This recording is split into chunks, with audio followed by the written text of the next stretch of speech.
இலங்கை கடற்படை கச்சேரி பயில மீன் பிடிச்சிக்கிட்டு இருக்கும்போது அந்த படகை முட்டி மோதி மூழ்கடிச்சிட்டுன்னு சொல்லி தகவல் வந்திருக்கு.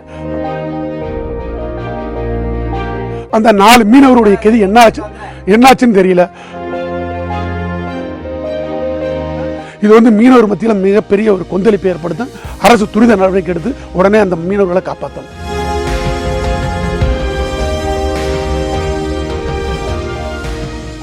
ராமேஸ்வரத்தில் தடைக்காலம் முடிஞ்சு இலங்கை கடற்படை தொடர்ந்து சிறப்பிடிக்கிறதா தான் இருக்குது. 45 நாளுக்குள்ளே இந்த மாதம் 45 நாளைக்குள்ளே 10க்கும் மேற்பட்ட படகு மட்டும் ராமேஸ்வரம் பகுதியில் விசைப்படகு பிடி விட்டுருக்காங்க. பாம்பன் பகுதியில் 4 விசைப்படகு 25 மீனவர் பிடிச்சிருக்காங்க. இது தொடர்கதையாக இருக்குது. மத்திய அரசு கண்டித்து பல்வேறு கட்ட போராட்டங்கள் நடத்தியிருக்கோம். ஆனால் மத்திய அரசு இதை கண்டுகொள்ளாமல் வாயை திறக்க மாட்டேங்குது. இன்றைக்கு கூட நேற்று ராமேஸ்வரத்தில் 700 படகு இருக்குது. ஆனால் கடலுக்கு போனது 300 படகு தான் போயிருக்கு. என்னென்னா பயந்துக்கிட்டு மீனவர்கள்லாம் இந்த தமிழ் ராமேஸ்வரத்தை விட்டு எல்லாருமே வெளி மாநிலங்கள் கேரளா, ஆந்திரா, கர்நாடகாவுக்கு போயிட்டாங்க தொழிலுக்கு. ஏன்னா கடலுக்கு போனால் சிறை பிடிச்சி வச்சிடுறாங்க. 1.5 வருஷம் 2 வருஷம் ஜெயில் வைக்கிறான்னு சொல்லி மீனவர் பயந்துக்கிட்டு போகிறாங்க. நேற்று காலையில் மீன்பிடி அனுமதிச்சிட்டு வாங்கி போட்ட இலங்கை கடற்படை கச்சேரி பயில மீன் பிடிச்சிக்கிட்டு இருக்கும்போது அந்த படகை முட்டி மோதி மூழ்கடிச்சிட்டுன்னு சொல்லி தகவல் வந்திருக்கு. அந்த 4 மீனவருடைய கதி என்னாச்சுன்னு தெரியல.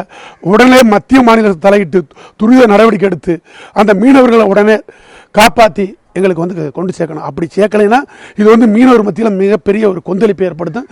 அரசு துரித நடவடிக்கை எடுத்து உடனே அந்த மீனவர்களை காப்பாற்றணும். காலையில் 6 மணிக்கு டோக்கன் வாங்கிட்டு ஒரு 10 மணி போல் வேலையெல்லாம் முடிச்சுட்டு 10 மணிக்கு மேலே கடலுக்கு போனாங்க.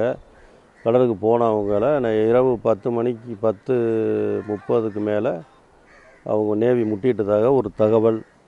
இந்த 4 பேரோட நிலைமை என்னாச்சுன்னு தெரியல. 4 பேருடைய குடும்பத்துக்கு நான் என்ன பதில் சொல்கிறது? நம்மளுடைய அரசாங்கம் தயவு செஞ்சு நம்மளுடைய அரசாங்கம் நேவல் ஹெலிகாப்டரை வச்சு என்னன்னு தேட சொல்லணும். தேட சொல்லி அவங்களுடைய தகவலை நீங்கள் எங்களுக்கு தெரிவிக்குமாறு தயவு கேட்டுக்கிறேன். 25-30 லட்ச ரூபாய் நெருக்கி வர்றோம். என்ன அவ்வளோதான். நான் எங்கேயாவது வேலைக்கு போக வேண்டியது, ஏதாவது ஒரு ஹோட்டலிருந்து வேலைக்கு போக வேண்டியதான். எங்கேயாவது நான் கடற்கரையை விட்டு நேற்றோடு எனக்கு கடற்கரைக்கு எனக்கு உள்ள பாந்தம் முடிஞ்சு போச்சு. ஏதாவது எங்கேயாவது ஒரு வேலைக்கு கூலி வேலைக்கு தான் போகணும். குடும்பத்தை காப்பாற்றணும், கூலி வேலைக்கு 2 பிள்ளைகளுக்கு காப்பாற்றணும், கூலி வேலைக்கு போகணும். கார்த்திகேயன்.